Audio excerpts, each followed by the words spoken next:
Welcome to my YouTube channel. 5वां अध्याय। राजा पृथु ने कहा, हे मुनि जी, आपने कार्तिक मास में स्नान का फल कहा। अब अन्य मासों में विधिवत स्नान करने की विधि और नियम अध्यापन की विधि मुझे बतलाइए।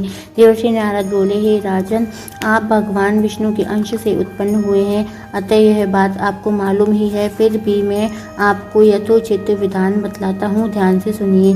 अश्विन मास में शुक्ल पक्ष की एकादशी से कार्तिक के व्रत करने चाहिए।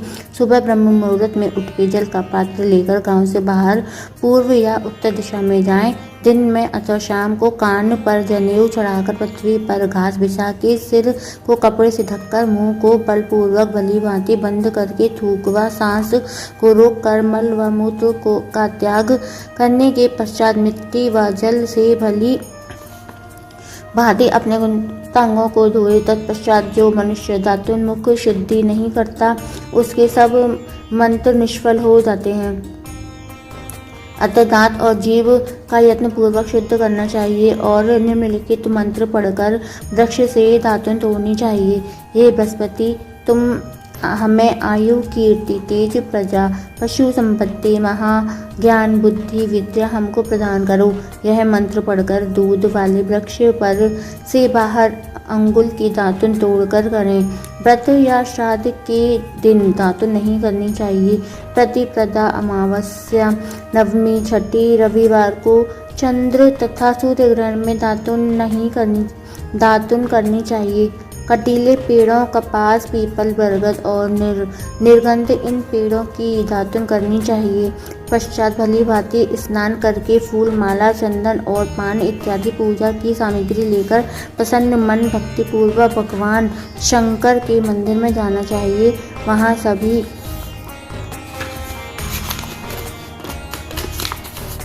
देवताओं का अर्घ्य, आचमन आदि वस्तुओं से अलग अलग पूजन करना चाहिए। प्रार्थना एवं प्रणाम करना चाहिए। फिर भक्तों के स्वर में स्वर मिलाकर श्री हरि का कीर्तन करना चाहिए। मंदिर में जो गायक भगवान श्री हरि का कीर्तन करने आए हों, माला, चंदन, तांबुल आदि से उनका पूजन करना चाहिए, क्योंकि देव स्थानों में भगवत कीर्तन करने वाले भी साक्षात भगवान विष्णु की ही मूर्ति होते हैं। यह लोग सतयुग में विष्णु जी को अपनी तपस्या, योग और दान भगवान को प्रसन्न करते थे, मगर कलियुग में भगवत गुणवान ही भगवान श्री हरि को प्रसन्न करने का प्रधान साधन माना गया है। नारद जी ने राजा पृथु से कहा, हे राजन, मैंने एक बार भगवान से पूछा, हे प्रभु, आप अधिकतर कहाँ रहते हैं? यह सुनकर भगवान ने कहा, हे नारद, मैं वैकुंठ अथवा योगियों के हृदय में नहीं रहता, अपितु जहाँ मेरे भक्त मेरा कीर्तन करते हैं वहाँ मैं अवश्य रहता हूँ। जो मनुष्य चंदन, माला आदि से मेरे भक्तों का पूजन करते हैं, उनसे मेरी ऐसी प्रीति होती है जैसे कि मेरे पूजन से भी नहीं हो सकती। शिशिर, धतूरा, गिरजा, चमेली, केसर और कंदार तथा कटहल के फूलों व अक्षत से भगवान विष्णु की पूजा नहीं करनी चाहिए। अड़हल, कंद, गिरीश, जूही, मालती और केवड़ा के पुष्पों से भगवान शंकर की पूजा नहीं करनी चाहिए। लक्ष्मी के इच्छुक पुरुषों को तुलसी पत्र से सूर्य नारायण की पूजा नहीं करनी चाहिए। जिन देवताओं की पूजा में जो फूल निष्ठ है, उन्हीं से उनका पूजन करें।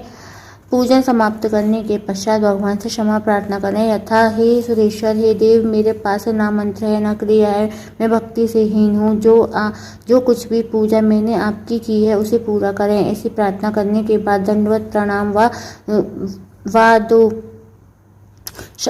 क्षमा प्रार्थना करके भगवत कीर्तन करना चाहिए। श्री हरि की कथा सुननी चाहिए और प्रसाद ग्रहण करना चाहिए। इस तरह बताई गई विधि के अनुसार जो मनुष्य कार्तिक व्रत का अनुष्ठान करते हैं, वह संसार के सभी सुखों को भोगते हुए अंत में मुक्ति को पाते हैं। जय श्री हरि।